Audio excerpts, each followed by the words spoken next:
is a chilly and quiet start to the day, but we have a couple of cold fronts on the way that's going to offer us a rain chance and some very cold air. I'll have those details in a few minutes.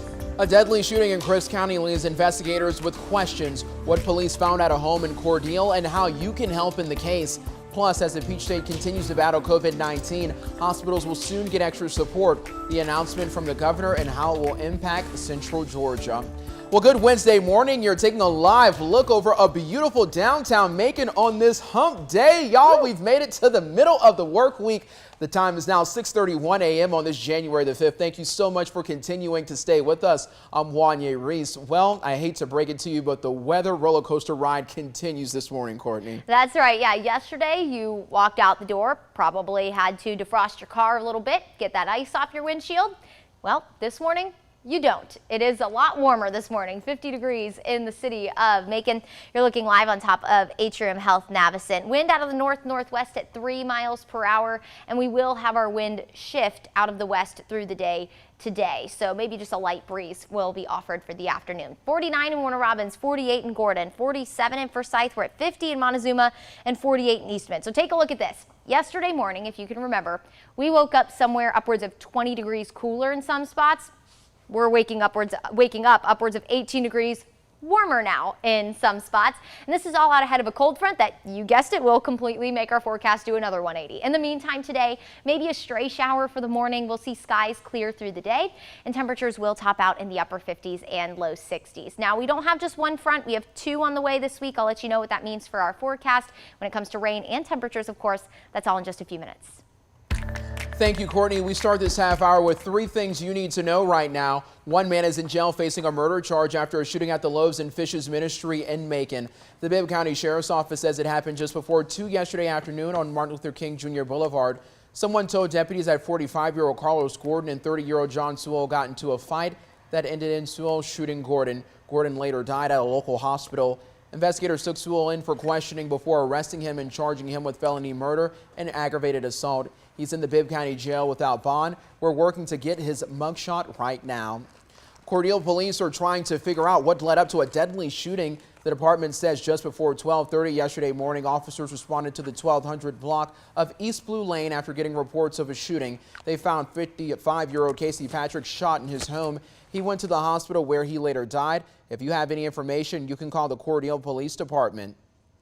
Wilkinson County native and current Tennessee Titans linebacker Bud Dupree faces a misdemeanor charge after a fight over the weekend. The citation says it happened around 8 Sunday night at a Walgreens in Nashville. Police got a report that a group of people went into the pharmacy to shop when someone got into an argument with an employee. The citation says the group left the store and then came back in with Dupree. He allegedly grabbed the employee and got into a fight with him before leaving. And police and the district attorney's office decided yesterday to cite Dupree on a misdemeanor assault charge. Now let's hit you to three COVID-19 related headlines we're following for you this morning. Some kids ages 5 to 11 are now eligible to get a third shot of the Pfizer vaccine. The CDC recommends kids with moderately or severely weakened immune systems get the extra dose 4 weeks after their second shot. That was one of two measures the agency signed off on yesterday. They also backed shortening the recommended time between the initial Pfizer shots and the booster. The CDC supports cutting it from 6 to 5 months. These decisions follows moves from the FDA. Across Georgia, Atlanta's new mayor addresses the pandemic in his first two executive orders. Monday, Mayor Andre Dickens signed off on continuing to require people over 9 to wear a mask at all indoor public places. People must also wear them in private businesses. Dickens also called on some housing authorities to put a temporary eviction moratorium in place. In the order, the mayor also continues Atlanta's internal vaccination incentive program for city employees. It runs through June the 30th. Help is on the way for 2 Central Georgia hospitals as Georgia battles the latest surge in COVID-19 cases. Last week, Governor Brian Kemp announced that the state would deploy about 200 Georgia National Guard troops to help testing sites and hospitals. Yesterday, the governor gave the locations where troops will go. He says about 100 will support 11 hospitals throughout the state, including Atrium Health Navicent in Macon and Houston Medical Center in Warner Robins. 96 troops will help at over a dozen testing sites and the Georgia Departments of Public Health warehouse. Let's get you to some other news that's happening across the state. Today, Governor Brian Kemp plans to push for a new state law that would loosen Georgia's handgun requirements. The governor is set to visit a gun shop outside Atlanta to announce his support for legislation that would do away with the need for a license to carry a handgun in public. His team says he and First Lady Marty Kipp will join members of the General Assembly and gun right advocates for the announcement. It's happening at Adventure Outdoors in Smyrna at 10:15 this morning. More than 20 other states allow concealed weapons in public without a permit. Opponents say such laws increase the danger to law enforcement and the public. Turning to election news now at 6:35 a.m. The race to become Georgia's next governor is on, with Election Day about 10 months away and the primary under 5 months out. David Perdue's campaign made a stop yesterday in Houston County, where he grew up. The former U.S. Senator spoke to Middle Georgia Republican women at a business in Warner Robins. Perdue's campaign invited 13 WMAZ to cover the event. However, when our crew walked inside, President of Middle Georgia Republican Women Frankie Ross told them that they were not allowed in. Ross says there was not enough room for press. She also said the event was now a private meeting, despite Perdue's campaign inviting us to it. Before the event started, we requested Perdue's team to ask the women's group to open the meeting. Perdue's staff declined. Well, I'm not in charge here. I apologize for that. I appreciate you driving all the way out here, and I'll answer any questions you like. You know, these ladies are really in charge. This is their event. They've invited me to come as well. Perdue's campaign did apologize, calling it all a misunderstanding. However, we still could not get in. As campaigning kicks off, we're taking a closer look at the race to become governor. The primary is set for May the 24th. The question when it comes to the Republican vote: who will Georgians back? Perdue was former President Donald Trump's support. Trump and his supporters criticized Governor Kemp for failing to overturn the state's 2020 election results. University of Georgia professor of political science Charles Bullock says it's not clear yet whether the former president's support will help or hurt Perdue's chances. Particularly if the Republican nominee is David Perdue, he's not going to be able to keep himself at arm's length distance from President Trump. It's going to be a full embrace there. And that may certainly help him in the primary this spring, but it could then be a real burden to him in November. Again, this primary is May the 24th and the general election is November the 8th. Well, the time's now 6:37 a.m. I mean, we're just rocking and rolling this morning. More students are going to be going out to the bus stop this morning, but they're definitely a little bit luckier that they didn't have to go yesterday, because, I mean, it was downright cold outside. Yes, it was freezing yesterday morning, and in true Central Georgia fashion, we 180'd in the forecast. It is a lot. You know, what else can you expect? I know a lot of people complain about it and they say, this weather, it's making me sick. I think we verified, by the way, it doesn't make you sick when the weather goes cold to warm like that. No, just make sure you got that heat and AC ready to go for whatever your preference may be. The little meter on the house with the AC and everything, like the power meter, is probably like, what in the world is going on? Yeah, it is going to be a little bit of what I like to call weather whiplash this week. We say anything from a weather roller coaster, but I think it's more like whiplash, because you go from 30s, low 30s at that, to low 50s. That's where we're waking up this morning. So yes, all of you students heading back to school after winter break, I sure hope you enjoyed it.